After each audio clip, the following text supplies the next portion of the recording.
Meet The Lot, native token of Lukki Exchange and the most potential tool for investing this year. Trade now on P2B, B2B and Lukki.io. Success mindset, Bitcoin, Bitcoin Cash. And Roger, thank you so much for doing this. I really appreciate it. Thank you too. Okay, so Roger, what I want to ask, you're a very successful person. Who was Roger Ver before he became Roger Ver? I've always been Roger Ver. Yeah, okay, Roger Ver, Bitcoin Jesus. I was, I think, kind of a lifelong entrepreneur. My whole life I've liked buying and selling things. Thankfully, I was never interested in drugs, or I probably would have wound up buying and selling drugs with cryptocurrencies. But even in junior high, for example, I remember some of our teachers were selling candy bars to the students to do fundraising for whatever, and I thought, well, if they can sell candy bars, I can sell candy bars too. So I asked my parents to take me to Costco, and I had, I don't know, maybe $15 I had found over months of searching couch cushions for quarters or whatever, right, and bought some candy bars. They cost about 20 cents each at Costco, and I could sell them for 50 cents each.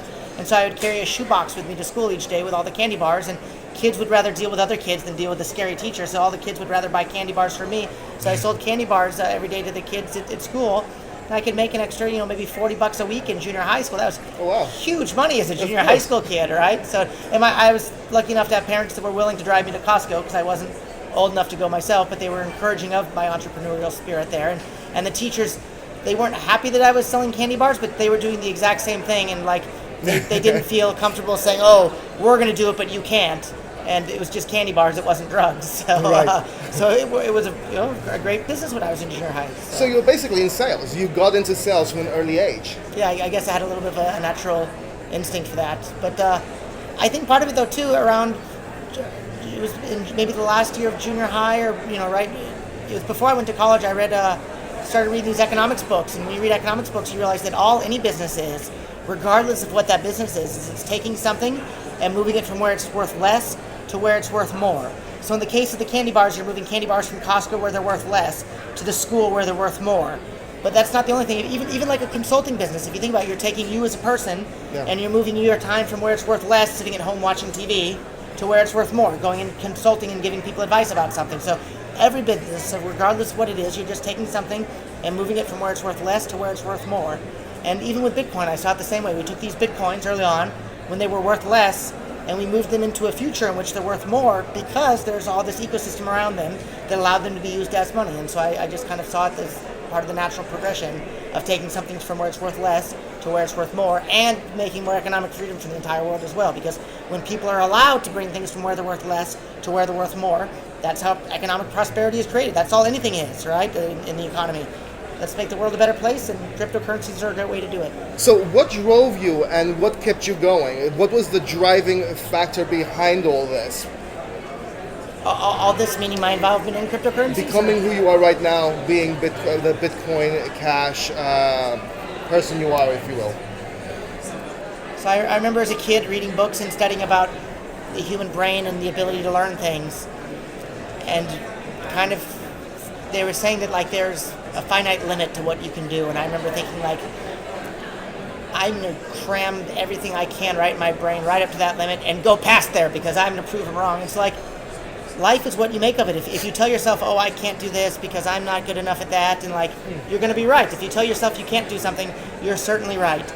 If you tell yourself that you can do something, you might be right, you might be wrong, but at least you gave it a try. If you don't try, you're guaranteed to fail. So I guess the best advice I can give is try. If you don't try, you're never going to succeed. So you have to try in order to accomplish your goals. Very true. Have you had failures in life, and how did you push through them? Yeah, everybody has failures in life, but you don't give up. You try again. And I remember some person on YouTube gave a YouTube comment on some video or something. I said, my God, you're so persistent, or in a negative way or something. He said, you're so persistent. I replied to it, persistence, and that's how you get things done. Of course. He said, don't you ever give up? And I said, no, not giving up is how you get things done.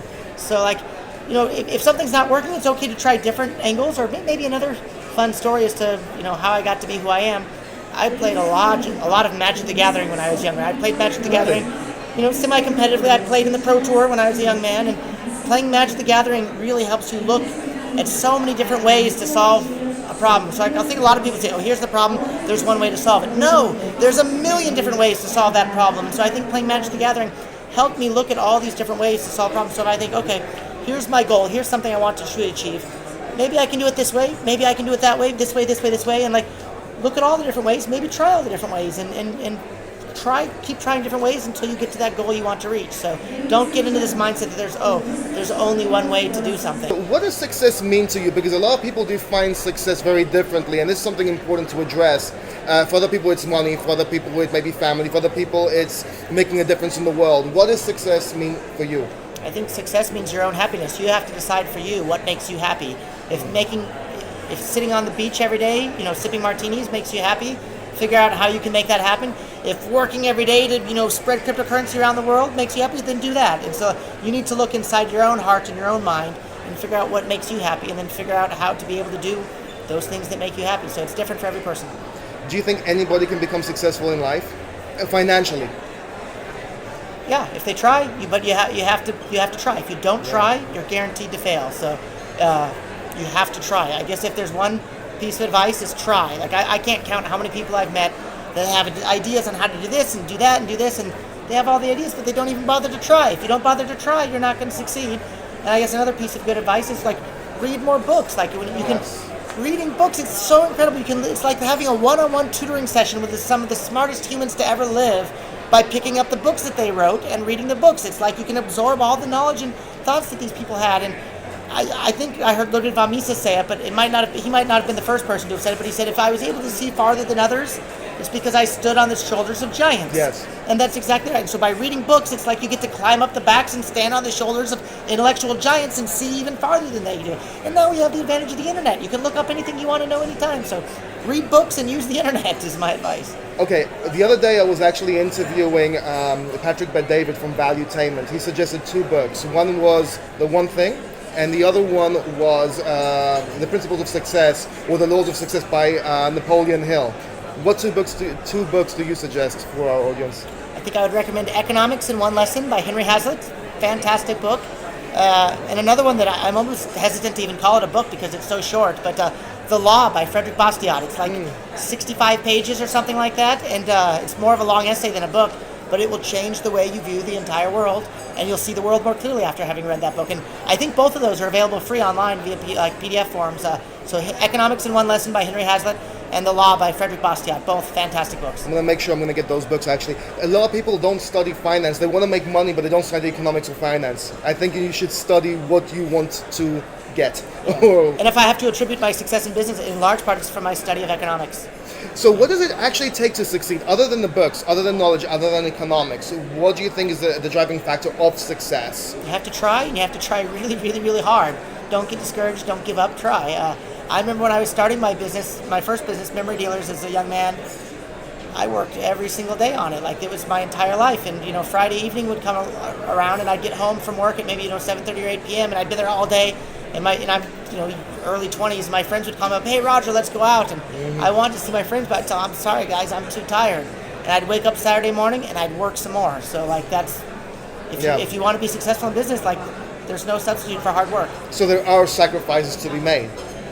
But if you like it and you enjoy it, it's not a sacrifice. It's fun for you. True. I liked it. Every morning I was excited. And even today, I don't have to do anything. If I wanted to, I could be sipping a martini on a beach every single day. But I don't want to do that. This is way more fun. Getting up and working to spread more economic freedom to the entire world via the use of cryptocurrencies, that's way more fun than, sipping a martini on a beach somewhere. That's boring.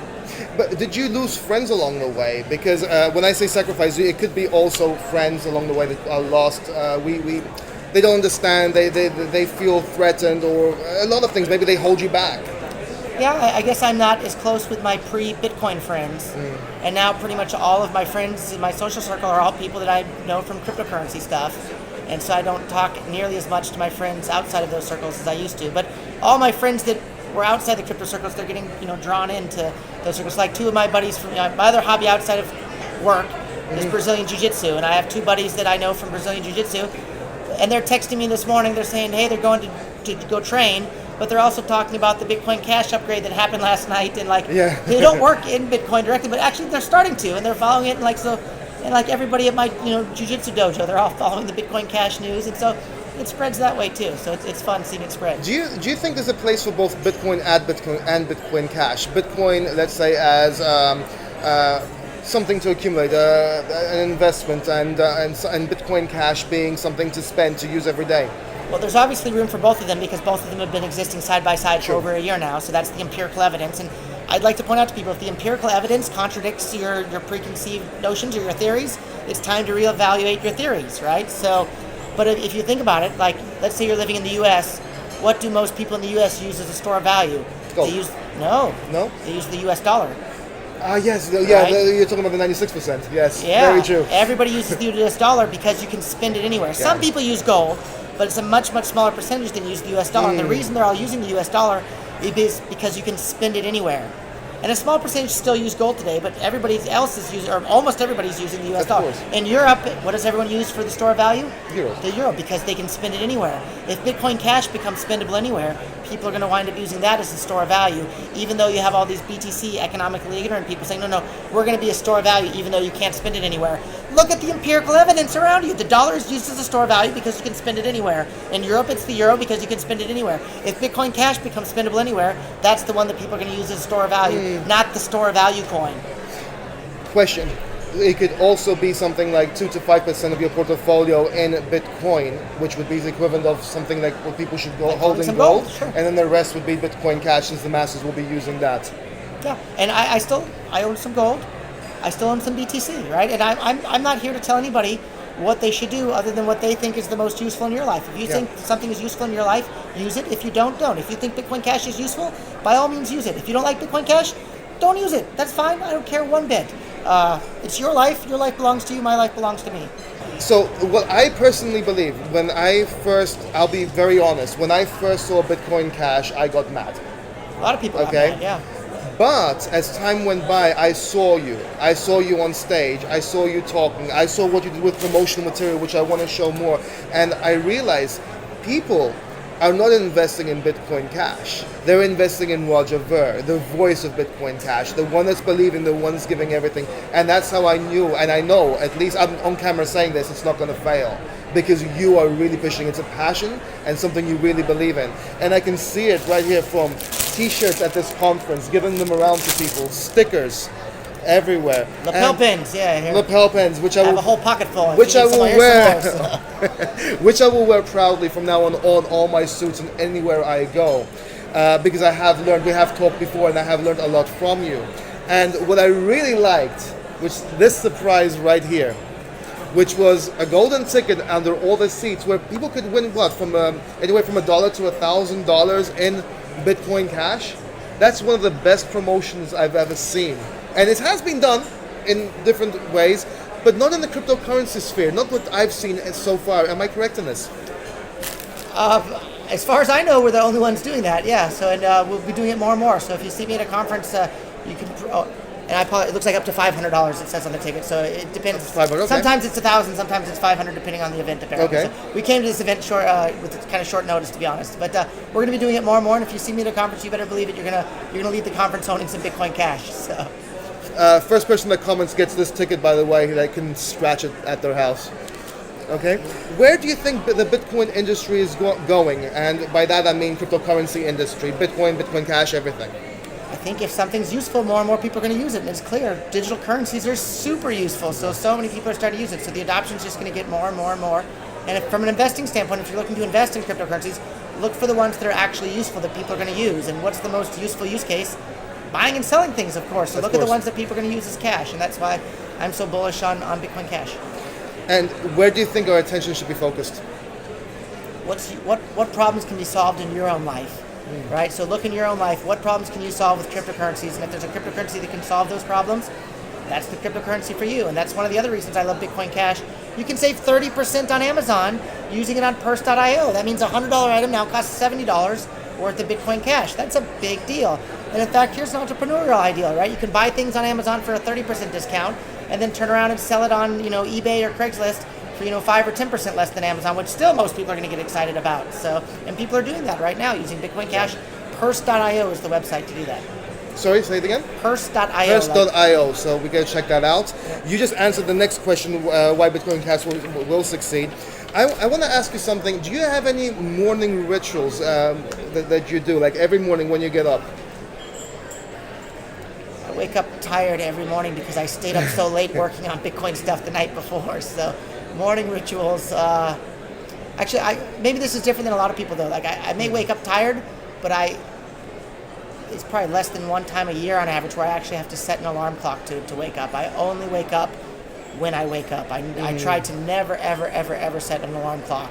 Pretty much the only time I've ever had to set an alarm clock was when I had to go to court when I was being prosecuted by the United States government, or when I was in prison. They tell you what time you're going to wake up. But other than that, I never, ever, ever try to set an alarm clock. And I don't know if that's helpful or not, but that's been the way I've lived my life. So for good or worse or bad, I never set an alarm clock. I think it depends on your lifestyle and what's good for you. And a lot of people say you have to wake up at 5, you have to wake up 6. Other people, it really depends. I know for my own body and my own mind, if I wake up without enough sleep, though, my mind is cloudy all day, and I lose my motivation to work and do things. Whereas if I got enough sleep, then I can work all day and I don't get tired. And whereas if I only get 4 hours, I just think, maybe I'll just watch YouTube videos all day and not do anything, and the motivation is gone. So getting enough sleep for me really helps on the motivation front. Well, next time you do that, maybe you can help with my YouTube channel. I'll get some watch time. What are some questions you wished people asked you? Because a lot of times people ask questions. I'm asking questions on success mindset, on Bitcoin Cash. What would you wish people asked you? You're the first person to have ever asked me, what do I wish people would ask me? I think I just kind of wish people would take responsibility for their own lives and figure out what they want to do for themselves. It's not my job to tell other people what to do. Everybody watching this video, your life belongs to you, my life belongs to me, so decide what you like out of life and go for it. And as long as you're not using force or fraud against anybody else, you should be allowed to do it. Another book I like, Anything That's Peaceful by Leonard Reed. It's not a very famous book or anything. He wrote it maybe in the 40s or something like that, but to sum up the book, anybody should be allowed to do anything that's peaceful. Think about how much easier and simpler and better the world would be if you could do whatever the heck you wanted as long as it's peaceful. I'm a big fan of that philosophy. Okay, you wanted one more question. Is there anything else, any other advice you'd like to give your viewers, or for the book that I'm writing? Is there anything you want to say?